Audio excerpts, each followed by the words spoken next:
Huh. This is a bit of a pickle. The Kirijo group and the police want to keep this under wraps. That is, they cannot open a public investigation. On top of that, the Shadow Operatives are technically an organization working for the police. Technically, there's no room for freelancers here. Therefore, by my reasoning, there's no need for me to be involved in the investigation any further. Refusing to back down, however, would only draw attention. With no other choice, I decided to take my leave. And then what?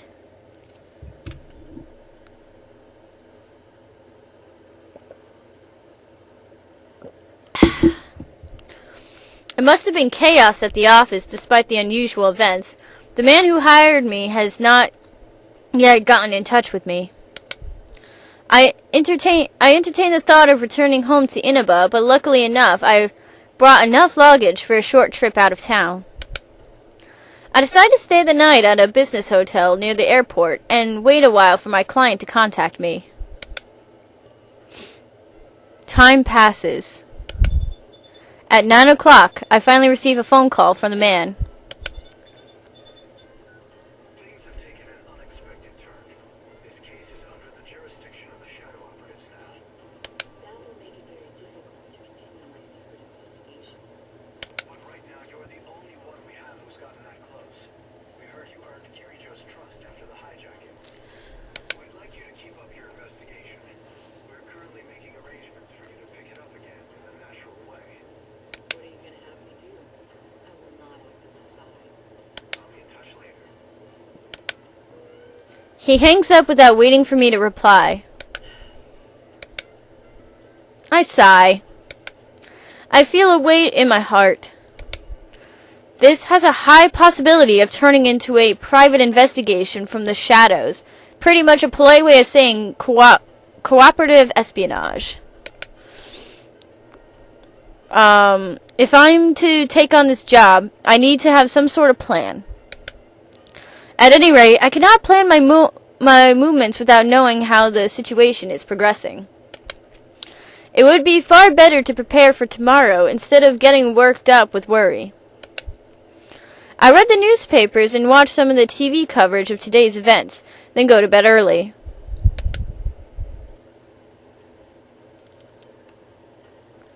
A day passes, and even by the night of May 2nd, the man has not contacted me.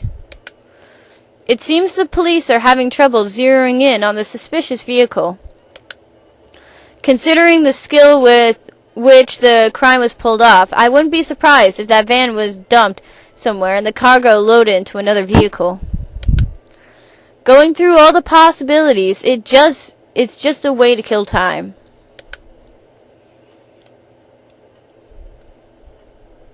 But that was the only thing I had to do. Nothing happened until the sky began to darken as the sun went down. My phone finally rang. But surprisingly, the name on the screen brought a smile to my face. Yes, Shirogane speaking. Hi, Naoto. Oh, I'm not interrupting your work, am I? No, it's quite alright. Sorry to call so late. I wanted to at least give it one more shot about tomorrow. That's right. So much has been happening that I completely forgot that the school holidays start tomorrow. And of course, we're supposed to have our reunion with you, Senpai, when he visits from the city tomorrow. I was supposed to be able to meet up with them. I didn't imagine that I'd be stuck here for 3 days thanks to the attempted hijacking at the airport. But since I've undertaken the job, I have obligations that I can't just abandon. I'm starting to actually feel some anger towards whoever the culprits are. I'm sorry, but it seems I still won't be able to make it. I'm actually not in Inaba at the moment, to be honest. Oh, yeah, you mentioned that. Oh, then I guess you can't check even if it rains. Even if it rains?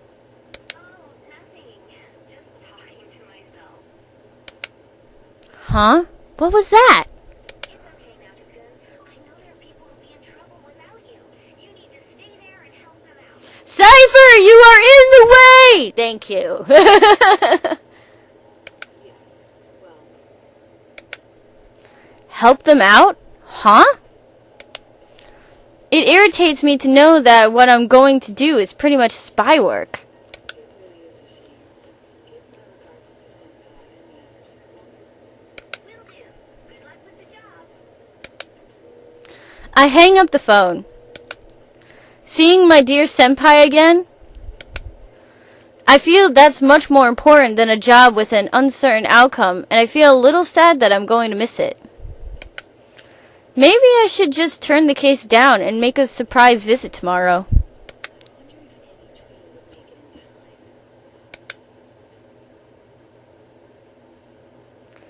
But it looks like the case is not about to let me leave. Just after my talk with Chie-san, I was preparing for bed. The public safety official called me again. It seems we may be back on for the secret investigation. Mitsuru Kirijo just requested our cooperation. We agreed. A detective by the name of Kurosawa will be heading out tomorrow. We want you to accompany him to the rendezvous point. When I asked about this Kurosawa fellow, I received an unanticipated answer. Apparently, he had helped Kirijo-san's activities on his own while he was a constable. Even though his superiors didn't understand what Kirijo-san was up to, he followed his own instincts and helped her to protect his town. Bleh. Normally, he would be punished for this, but the situation took a 180-degree turn thanks to the establishment of the Shadow Operatives. His knowledge has been invaluable, and rather than being disciplined, he has been prompt to plainclothes detective. Kurosawa is willing to leak you whatever info he learns about the Kirijo group through his cooperation with them. I'm surprised he agreed to that. Hasn't he assisted Kirijo-san ever in the past? I'm afraid that's something you'll have to ask him about, although he seems to have his own agenda. I confirmed several other details before ending the call. Detective Kurosawa. If he's working with the Kirijo group, it could be something of a problem. But if they have information to leak, that means they must have located the vehicle in question. Still, considering how long it took them to find it, I may be in for a long trip. Where am I going to be sent now? I shrugged to myself.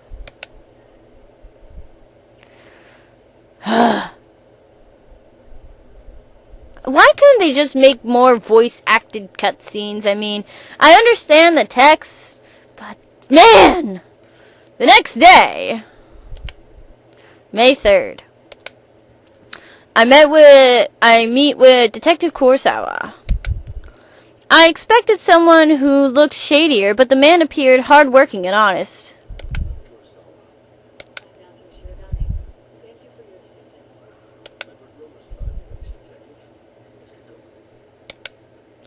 We make our greeting brief, and I get into the Detective Kurosawa's car.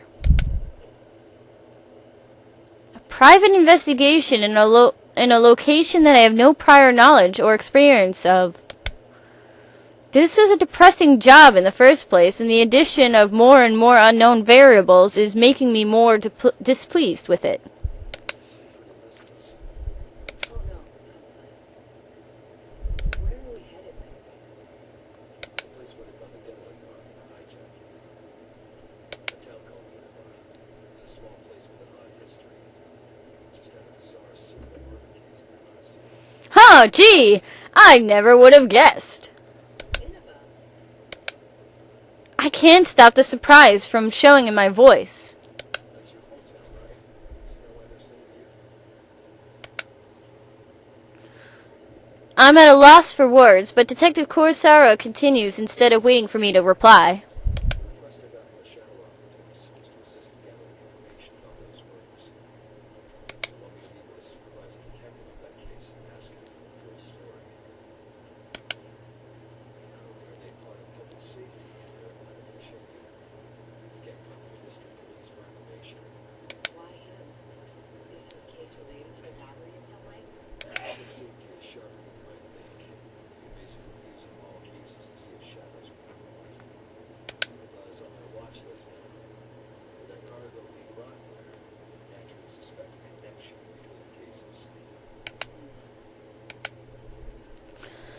If there is a connection, then it might be related to our case.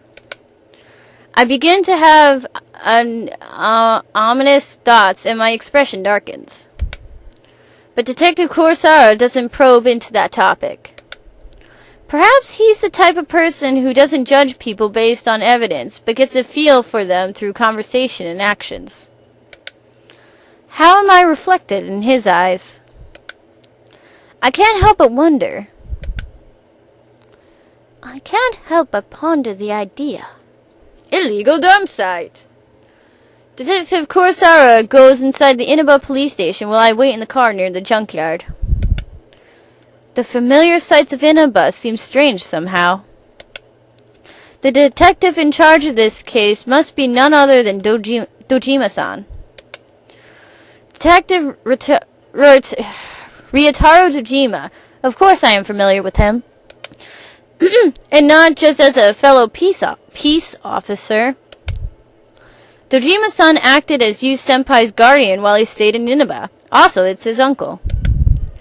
I feel like I'm betraying him as well, and can't stop myself from sighing again. Soon enough, Detective Kurosawa steps out of the station. I thought he was coming back.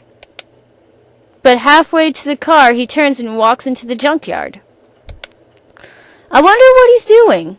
I stick my head out of the window and try to track him down. There's another car parked behind a pile of junk. That distinctive grill style. That's Kirijo-san's limousine. I hurriedly pull my head back into the car.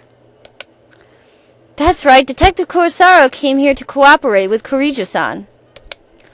But still, to bring me along and park so close to her is... Then again, it's very unnatural to park far from a rendezvous point. Detective Kurosawa made the right decision. I calmed down and slid into the rear seat, keeping my head low. Still.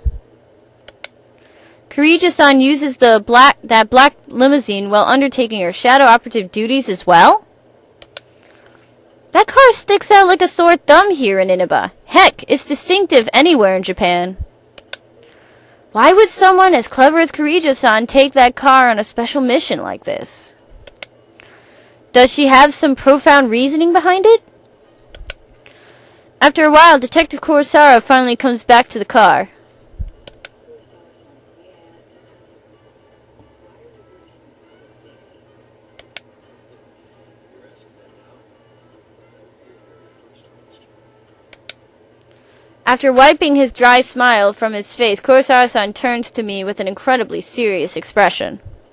Inspire Mitsuru Kirijo, our Shadow Operatives, to your heart's content. Never find anything suspicious. But for that to be understood, at some point or another, everything she does has to be investigated to eliminate those doubts. In which case, it's better someone like you investigating than some official who will never understand. That's all there is to it. So he does have his reasons after all. Thank you for your cooperation. The rest of the things. I exit the vehicle and Kurosawa-san takes his car onto the highway and speeds out of sight. He has no doubts whatsoever regarding Kirijo-san's activities. To be honest, I'm inclined to agree with him. But I can't jump to conclusions without any evidence. Oh my god. I use heaps of junk as cover to sneak close to the limousine and watch. Not long after, I see two people exit the vehicle. One of them is Kirijo-san. However, unlike when I saw her at the airport, she's wearing equipment likely suited for combat. The other person looks strange. Is that the fabled humanoid weapon? There was an information about a humanoid weapon mixed in with all the data I had about the Kirijo group. When I first saw it, I was confused. But that had to be what was standing in front of me. It seemed natural, almost lifelike, but there's no denying that it's an artificial construct. It seems that the rumors of an unorthodox anti-shadow unit were true. Another man comes to join them soon. He too was dressed in outlandish attire. He was shirtless and wore a red cloak like a desert nomad. He's the perfect example of someone who ought to be detained for questioning. I compare his face to a list of pictures of the people involved with the situation. While his taste in clothing has changed, I believe that this man is Akihiko Sanada. I can't imagine what would possess him to go about dressed like that, but I speculate that their actions. What business do they have here in a junkyard? There's nothing here but a pile of broken household electronics and abandoned televisions. Then it hits me. Detective Kurosawa had told Kirijo-san about last year's incident. And of course, she has prior knowledge of personas and shadows. Then no doubt she's heard of the idea of entering the TV world. After all, it appears many times in the testimony of the killer from last year. Dojima-san may have disregarded it for being too far-fetched, but Detective Kurosawa must have caught on. I take a closer look. There's a mountain of old television sets. Victims of last year's switch to digital broadcasts.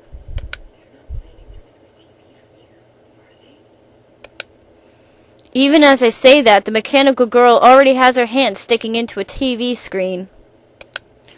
It's exactly as I thought. The mere fact that they are testing what they heard so recently cannot bode well. Uncertainty crosses my mind. The three of them are clearly preparing to enter the television. Should I blow my cover and warn them about what they're doing? If they enter, they may not be able to leave. But the other world should no longer be dangerous anymore. And I heard from Yosuke-senpai that he'd asked Teddy to leave the exit TV out, just in case. If they're persona users, they should be able to handle the shadows. They shouldn't be in any peril, but... However, Kirijo-san made a decision faster than I could. And they jumped into that TV!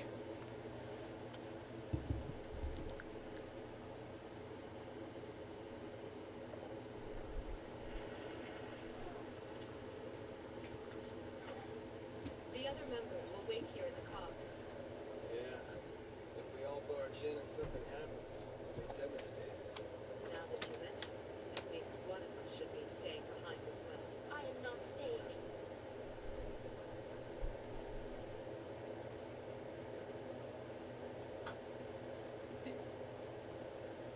Us three will be plenty. Doing this in a flash. No problem. The same as always. Although, we have no idea what might be waiting for us on the other side. Don't get curious. Right. This situation. It brings back memories.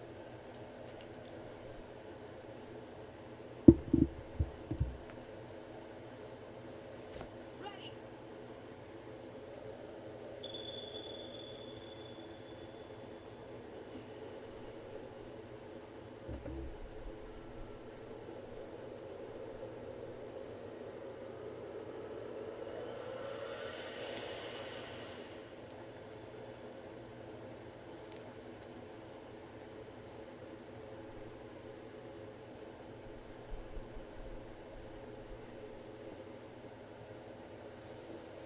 Why enter the TV? What's going on?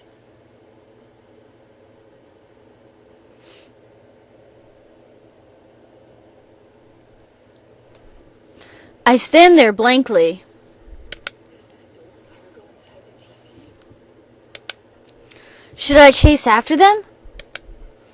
If I turn back here, we may never be able to find the three of them again. And if that happens, the truth about the case will be lost forever. If her property was placed into the TV world, it means that whoever stole it knows the truth about last year's events. If that's the case, then I can't ignore this, no matter what my assigned task is. Plus, They're determined to enter the TV despite not knowing the risks. I can hardly allow cowardice to prevent me from following. we don't do this, Naoto! I realize that the straw breaking the camel's back is not logic, but my pride, and I smile to myself. But my mind was made up. I stand up, look around, then step inside the same television they used. Here we go!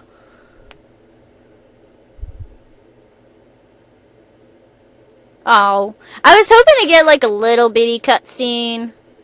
I wish there were more cutscenes. I want more cutscenes. I like cutscenes. Cutscenes are very nice.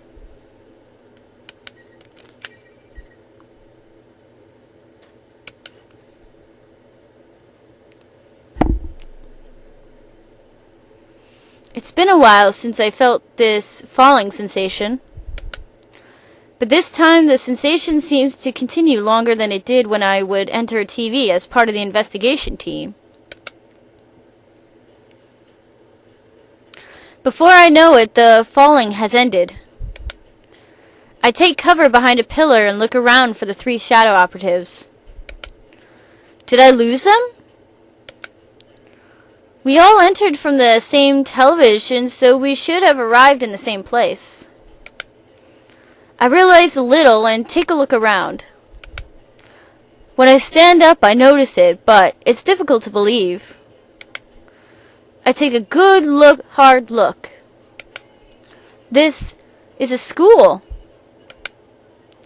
And not only that, but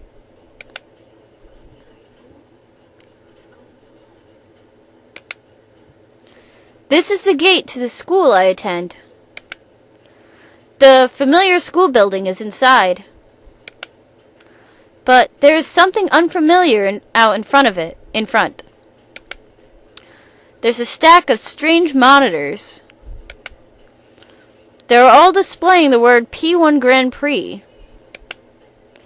This place looks like the real world, but there's something warped about it. It feels like the world is dangerous again, like it was while we were investigating the incident. But this world has returned to the way it was before.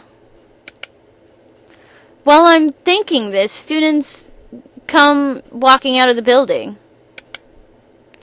They gather together, and soon the area is filled with people. Impossible. How could there be this many people in the TV world? Magic. Suddenly, the students surround me and start cheering.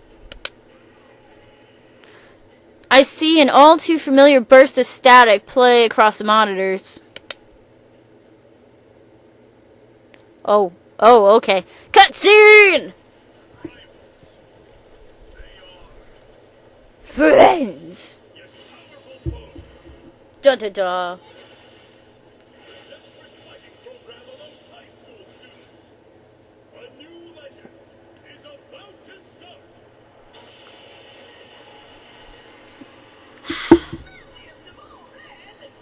Come on down! Nobody touches this precious Naruto, the sister complex kingpin of steel. You Narukami! Wage slave in the boonies by day, hero by night. Captain Result and all. Yosuke Hanamura! Everything that bores me has gotta go. A spunky dragon with deadly legs. The carnivore who's discarded womanhood. Chie Satonaka! Please escort me to the ring, my prince. The unconquerable Snow Black. Yukiko Amagi! Finish you in one strike. Blooming roses and bulging muscles. The blood-curdling beefcake emperor. Kanji Tatsumi! Deep in the realms of romance. The body of a child, the brain of a genius. The 2000 IQ killjoy detective. Naoto Shirogane! Is this an army of idiots? Maybe. And survive towards the one throne waiting at the end. The P1 Grand Prix where fierce fights will be fought. The battle begins tonight. Dun Dun dun dun! Okay, Naoto, how are you gonna react to this?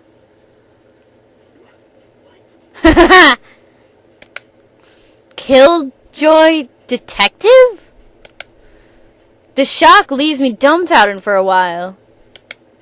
Plus you, Senpai, sister complex kingpin? Bleh? Well, it's true that. No, calm down, Naoto. Calm down and analyze the situation. This otherworldly program where real people... what? Foibles? People's foible? What the heck is foible? I have never seen that word. Whatever. Are exaggerated to unworldly proportions. The static before the video made it very clear. This broadcast could only be the Midnight Channel. Well, the fact you're in the frickin' TV might have something to do with it. And what was this fighting tournament about? The members of the investigation team are the combatants?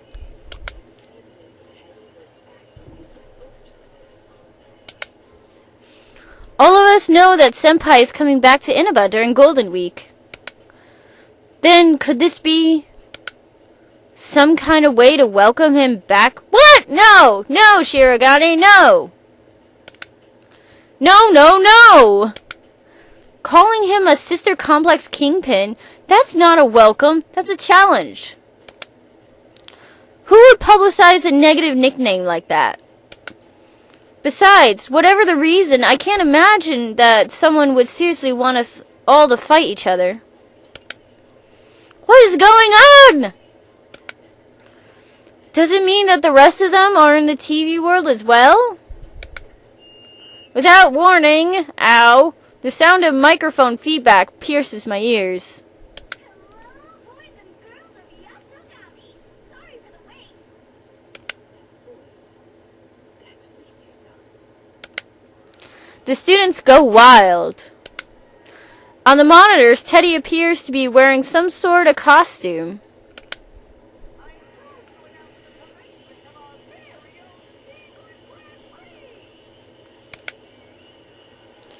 It looks like Rize-san and Teddy are the ones running this.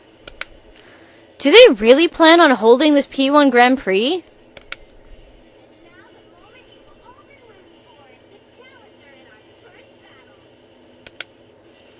If that promotion video is correct, then are the members of the investigation team going to show up?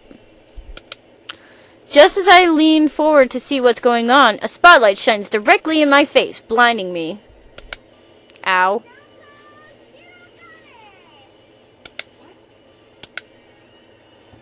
The students around me raise their fists to the air and shout. This is a pickle. It seems that I won't be able to chase Kirijo-san down at this rate. First the plane hijacking, and now another unforeseen interruption? Teddy, what is the meaning of this? Watch the intro video. It's a fighting tournament. I gathered as much, but I was asking why the games are doing. Putting friend against friend in battle is way too far for a joke. It's not a joke, though. I'm giving this 100%, just like I always do. Now get out there now, John. Show me everything you've got. You're not making any sense. Besides, there's... Ow! While I'm speaking, I see the area in front of me twist. I close my eyes at once. When I open them, I see that only certain things around me have been warped by whatever that was. The scene on the monitors, the students around me. I blink and rub my eyes, but I soon realize that my eyes aren't playing tricks on me. These students and illusion symbols creating? With their skins missing, the students have become dark shapes that only resemble human form. Are these shadows of some sort? Well, I do find it hard to believe that so many people could have wandered into the TV world. Even if this many people did get in here, the town would be in an uproar over the mass disappearance of so many students. It makes more sense for them to be shadows, but if that's the case, why did I see them as students? Could it be? Teddy and Rize do both have the power to interfere with other people's thoughts to a certain extent. It may be possible for them to be projecting illusions into my mind. But that would prove that the two of them really are the hosts of this show. I decide not to jump to any conclusions for now.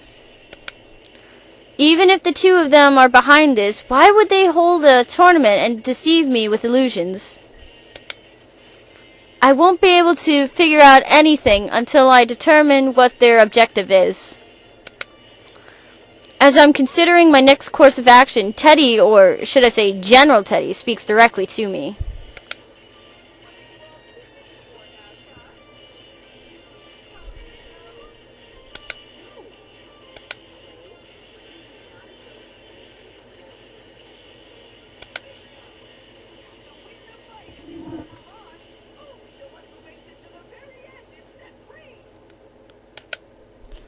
This is getting me nowhere.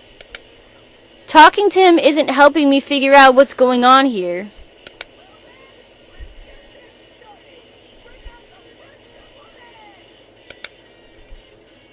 Another spotlight appears across from me. A person steps out of the darkness. It's Yosuke. Okay. Ow. Senpai? Why are you here? Promised I'd come back during Golden Week. Don't tell me you forgot. No? Of course I remembered. It's just, I didn't expect to see you here. I could say the same thing. I heard you couldn't make it because of your job. Yes. Actually, I'm here on matters related to my work. It came as a surprise to me as well. Looks like you're as uninterested in socializing as always. Huh? What did he just say? Everyone says that though they think of you as a friend, they never get the same vibe from you. That's not true. I just happen to be busy with a case.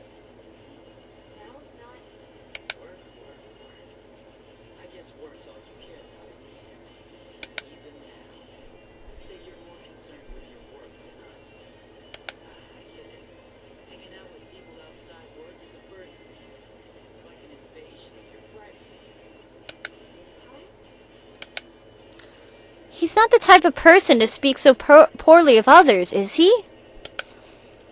Is this an illusion too? Relax. I'll help get you knocked out of the tournament so you can get back to the work you love so much. Izanagi! He summoned his persona? Are you serious? Senpai attacked me with his persona? That wasn't an illusion, it was real. If he'd hit me, I would have been seriously hurt. But now I know something. He's clearly not in his right mind right now. The leader of the investigation team I knew would never under any circumstances harm his friends. What reunion this is turning into. If I must fight you, I will. Oh my god, finally somebody who's like, let's do this! Not, no, I don't want to hurt you! Well, then again, they are friends and stuff, and I understand, but still, you get what I'm saying.